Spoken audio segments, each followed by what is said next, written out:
عم بعرف اشتغل كيف؟ انه انزل دور على غرفة نوم وعلى كنب وعلى غرفة اولاد هدول كلهم هيك وطاولة سفرة لو سمحت. ستوب طول بالك، خد نفس. ايوه إيه؟ لا مو شو فكرت الدقيق. اول شيء نمشي صحن اللبن. ثاني شيء لوت ايدي.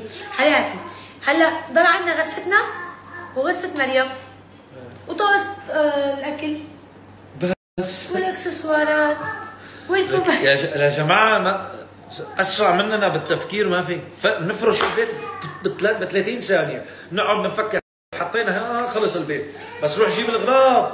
حبيبتي غرفة الاولاد عم تتفصل.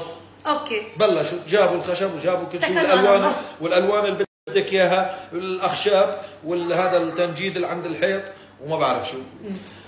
طقمين الكنب وصلوا، يعني طاولة السفرة رح اجدها لبكره نشوف المهندس شو الالوان اللي ونشوف الخشب ونشوف الخشب وتختاري الخشب. صح. هلا اليوم يعني عندك هلا شغلتين مهمين هدول لازم نجيبهم. مش بكره بدنا نختار خشب اي ساعة؟ ما بعرف هلا اليوم بحدد موعد معهم، بس موعدنا بكره يوم الاربعاء. عندك غرفة مريم أوكي. وفي غرفة النوم. اليوم تفكري رح ندور على غرفة نوم تبعنا ولا رح ندور على غرفة ميرو؟ ما يا حياتي ما عم ندخل على المكان، ايش عم يكون في عم ما بدي اتشتت، بدي اروح حتى لو شفت الغرض، حتى لو بدي اياه، بس انا ماني جاي اخذه رح اروح على غيره. حتى لو شفت غرفة نوم رح اعمل حالي ماني شايفها لاني رايح على غرفة ميرو اجيبها انا. من شان ما بقى متشتت مخي يا اخي. عم ننزل قد ما عم نشوف موديلات مثل عم نشم بارفانات، بتدخل على تبع البارفان شم لي هالريحه عشان هي مصنعي هي بتضل بتشم اخر شيء بسكر مخك. انا شرحت زياده. اخر شيء بسكر ما بتعرف تميز بين الروايه. فنفس الشيء عم ننزل عم يزوغلوا عيوننا، عم يصيروا نعمل هيك، عم يطلع عيوننا عم يعملوا هيك، عم يبرموا. عرفتوا في هذا الايموجي كل عيون عم هذا ايه هذا بيكون داخ. نفس الشيء عم يصير فينا. فبدي انا خلص ننزل شو بدك؟ غرفة ميرو ولا غرفة هاي؟ اختاري معي هيك لنوصل للمكان اللي بدك اياه. في مكان عندي رح نشوفه. هلا امبارحة مكان ما كنا ابوك على ابوك. ايه امبارحة مكان ما كنا في عجبني شيء يعني تمام؟ بس بدك تدوري على شيء احسن. معك حق. يلا ما عندنا شيء. البنزين كثير والسيارات مو تفصيل. عرفت؟ فعادي يعني. بدك فتلة فيها تفصيل؟ لا على فكرة التفصيل دائما الخشب بيكون افضل لانه نحن اللي بنختار نوعية الخشب.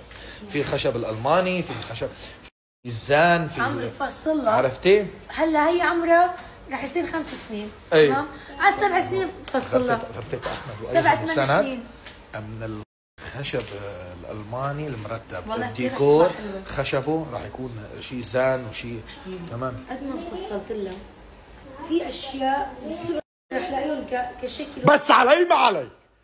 اذا بنكسر التخت اذا بتكسروا تختكم علي ما علي وانتم شاهدون.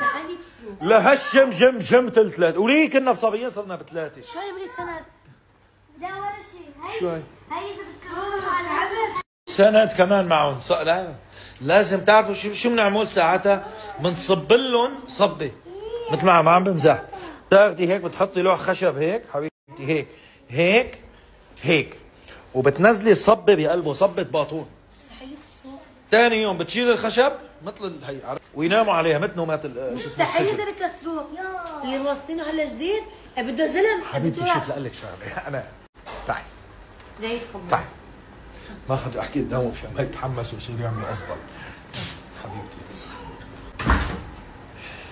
انا والاولاد ما عندنا شيء مستحيل. يعني انا لي سوابق. اسالي ابوي.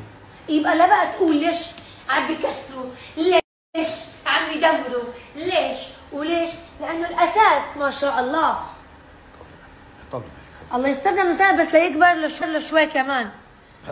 سند عن ابوه عن احمد وايهاب عن 3 هو. إيه؟ يعني بدك تعتبره صرنا 6 صاروا هن اثنين صاروا 4. العمر اللي بيدخل له بس هلا العمر حسيت 3 صار بعد 3 ايام صار له 3 سنين. زاسياني عيد ميلاد ابنك 3 ايام يومين مع اليوم بس بلا اليوم يومين.